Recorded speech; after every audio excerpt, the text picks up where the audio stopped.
కనీసం తిండి కూడా లేని పరిస్థితుల నుంచి నడుచుకుంటూ వాళ్ళంతా కూడా బయటకు వస్తా ఉన్నారు. ఓట్లు ఏమైనా ఏనంటే చాలని ఓట్లు, ఆ ఓట్లు కూడా ఎక్కించుకునే పరిస్థితులు, సందుల్లోకి బొందుల్లోకి పోని పరిస్థితి. ఓట్లలో వచ్చే వాళ్ళ సంఖ్య ఎంతమంది ఉన్నారు, నడుచుకుంటూ వచ్చే వాళ్ళ సంఖ్య ఎంతమంది ఉన్నారు ఒక్కసారి గమనించండి. ఈ లోతు దాకా నీళ్లుండి నడుచుకొని వస్తా ఉన్నారు. వచ్చిన వాళ్ళు కనీసము ఇక్కడికి వచ్చిన తర్వాత ఎక్కడికి పోవాలన్నా కూడా తెలియదు. ఇక్కడికి వచ్చిన వాళ్ళకు కనీసం రిలీఫ్ క్యాంపులు కూడా లేవు. రిలీఫ్ క్యాంపులకు వీళ్ళని తీసుకుని వెళ్లే కార్యక్రమము లేదు, వీళ్ళకి చెప్పింది లేదు, చేసేది లేదు.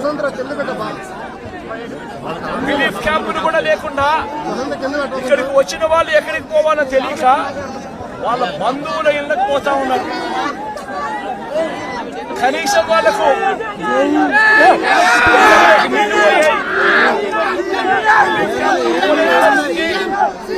రిలీఫ్ క్యాంపులు పెట్టని పరిస్థితి. కనీసం ఎవరికైనా సహాయం చేశారా, కనీసం కాస్త డబ్బులు ఇచ్చారా అంటే ఒక్కరికి కూడా ఒక దమ్మిడి పైసా కూడా ఇవ్వలేదు.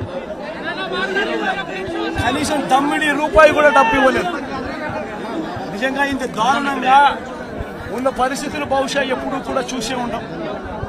ఆశ్చర్యం కలిగించే విషయం ఏమిటి తెలుసా, ఈ ఫ్లడ్స్ ఏదైతే చెప్తా ఉన్నారు, ఈ రోజు ఈ ఫ్లడ్స్ ఏదైతే కనిపిస్తా ఉన్నాయో ఇవి స్వయంగా మ్యాన్ మేడ్ ఫ్లడ్స్. ఇది మ్యాన్ మేడ్ ఫ్లడ్స్ అంటే దాని అర్థం ఏమిటి అంటే ప్రభుత్వం స్పందించాల్సిన రీతిలో స్పందించకపోవడంతో ఈ రకంగా అన్యాయమైన పరిస్థితి నెలకొని ఉంది. ఆలోచన చేయమని అడుగుతా ఉన్నా. ఇంతకు ముందు కూడా వరదలు వచ్చాయి, ఇంతకు ముందు కూడా ఫ్లడ్స్ వచ్చాయి. ఇప్పుడు పడిన వర్షం కన్నా ఇంకా ఎక్కువ వర్షాలు కూడా పడ్డాయి. కానీ ఏ రోజు కూడా మనుషులు చనిపోయిన పరిస్థితులు ఏ రోజు రాలా. ఇంతటి దారుణమైన పరిస్థితులు ఏ రోజు లేవు. ఆలోచన చేయమని అడుగుతా ఉన్నా. ఆగస్టు 28వ తారీఖున బుధవారం నాడే బంగాళాఖాతంలో అల్పపీడనం ఏర్పడతా ఉంది అని చెప్పి, వాయుగుండంగా మారుతా ఉంది అని చెప్పి 28వ తారీఖునే బుధవారం నాడే అలర్ట్ వచ్చింది రాష్ట్ర ప్రభుత్వానికి. 28వ తారీఖునే అలర్ట్ వస్తే ఆ అలర్ట్ లో గురువారం నుంచి వర్షాలు మొదలవుతాయి, చిన్నగా పడతాయి. శుక్రవారం సాయంత్రానికల్లా అది ఎక్స్ట్రీమ్ రెయిన్ ఫాల్ కింద మారుతుంది. శనివారం అంతా కూడా ఉంటుంది ఆ రెయిన్ ఫాల్ అని చెప్పి చెప్పడం జరిగింది. అంటే 20 సెంటీమీటర్ల పైచిలకు వర్షం పడుతుంది అని అంటే దాని అర్థం అది ఎక్స్ట్రీమ్ రెయిన్ ఫాల్ అని.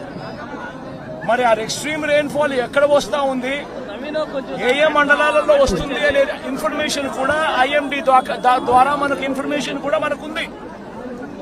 ఆ ఇన్ఫర్మేషన్ మనకున్నా కూడా 28వ తారీఖునే బుధవారం నాడే మనకి అలర్ట్ వచ్చిన తర్వాత కూడా మనం ఏం చేశాము అన్నది ఒక ముఖ్యమంత్రిగా రాష్ట్ర ప్రభుత్వంగా ఆలోచన చేయాలి.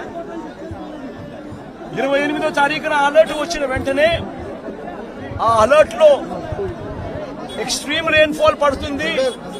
ఆ ఎక్స్ట్రీమ్ రెయిన్ ఫాల్ మన దగ్గర మాత్రమే కాదు, ఆ ఎక్స్ట్రీమ్ రెయిన్ ఫాల్ మన దగ్గరనే మాత్రమే కాదు, కృష్ణా, గుంటూరు, వెస్ట్ గోదావరి జిల్లాలు మాత్రమే కాదు, తెలంగాణలోని ఖమ్మం, నల్గొండ జిల్లాలలో కూడా పడుతుంది అని చెప్పి కూడా చెప్పడం జరిగింది. క్యాష్మెంట్ ఏరియా మొత్తం కృష్ణానది క్యాష్మెంట్ ఏరియా భీకరంగా తయారవుతుంది అని కూడా ఆ రిపోర్ట్ లో చెప్పడం జరిగింది. 28వ తారీఖున వాళ్ళు అలర్ట్ చేసిన రిపోర్ట్లు. మరి ఒక వైపున ఏం చేయాలి ప్రభుత్వం అన్నాక? ఆల్రెడీ డ్యాములు చూస్తే శ్రీశైలము, నాగార్జున సాగర్, పులిచింతల డ్యాములు ఆల్రెడీ ఇప్పటికే ఫుల్ గా నిండున్నాయి. ప్రభుత్వం అనేది చేయాల్సింది ఏమిటది? వెంటనే ప్రభుత్వం ఇరిగేషన్ డిపార్ట్మెంట్ తోనూ, రెవెన్యూ డిపార్ట్మెంట్ తోనూ, హోమ్ డిపార్ట్మెంట్ తోనూ రివ్యూ కార్యక్రమం చేసి ఈ రకంగా తుఫాన్ రాబోతా ఉంది, డ్యాములు అయితే పూర్తిగా నిండున్నాయి ఇప్పటికే, ఆ నిండు ఉన్న డ్యాముల పరిస్థితుల నేపథ్యంలో తుఫాను వస్తా ఉన్న నేపథ్యంలో ఏ రకంగా దీన్ని డీల్ చేయాలి అని చెప్పి ఒక ప్రణాళికాబద్ధంగా ఒక కార్యక్రమం చేయాలి. శ్రీశైలం నుంచి, నాగార్జున సాగర్ నుంచి, పులిచింతల నుంచి కనీసం 60-70 టీఎంసీల నీళ్లను అక్కడ నుంచి తగ్గించి అక్కడ వాటర్ ఫ్లడ్ కుషన్ ఏర్పాటు చేసుకోవాలి. అక్కడ వాటర్ ఫ్లడ్ కుషన్ ఏర్పాటు చేయకపోవడం వల్ల కృష్ణానదిలో వరదలు రావడం, ఒకవైపున తుంగభద్ర నుంచి కురిసిన వర్షాల నేపథ్యంలో దాదాపుగా 170 క్యూసెక్ల నీళ్లు తుంగభద్ర నుంచి నీళ్లు రావడం, ఇది కూడా మనకి ఇన్ఫర్మేషన్ ఉంది. సిడబ్ల్యూసీ వాళ్ళు కూడా రిపోర్ట్ చెప్తా ఉన్నారు. ఈ నెల 30వ తారీఖు నుంచి శ్రీశైలంలోని కృష్ణానది ఇంకా భీకరంగా, కర్ణాటక నుంచి, మహారాష్ట్ర నుంచి కూడా వర్షాల వల్ల భీకరంగా నీళ్లు వస్తాయని చెప్పి శ్రీశైలంలో నీళ్లను తగ్గించి ఉండింటే, తుంగభద్ర నీళ్లు శ్రీశైలంలోను, నాగార్జున సాగర్ లోను అపికర ఉండగలిగిందంటే ఆ వాటర్ ఫ్లడ్ కుషన్ ఏర్పరచుకోవడం వల్ల దాదాపుగా సబ్స్టాన్షియల్ గా నీటిని అక్కడే మనం కట్టడి చేసి ఉండొచ్చు. అది కాక కృష్ణానదికి సంబంధించి తెలంగాణ నుంచి వస్తా ఉన్న నీళ్లు, మూసీ నది నుంచి వస్తా ఉన్న నీళ్లు, ఇవన్నీ కూడా పులిచింతల్లో కూడా ఆల్రెడీ నిండి ఉన్న కెపాసిటీ. అక్కడ కూడా నీళ్లు తగ్గించి ఉండింటే అక్కడ కూడా నీళ్లు ఆపి ఉండే పరిస్థితి. కానీ అవన్నీ ఏమీ చేయకుండా, ఎక్కడా కూడా నీళ్లు తగ్గించకుండా 30వ తారీఖు నుంచి నీళ్లు తగ్గించుకుంటూ వచ్చిందంటే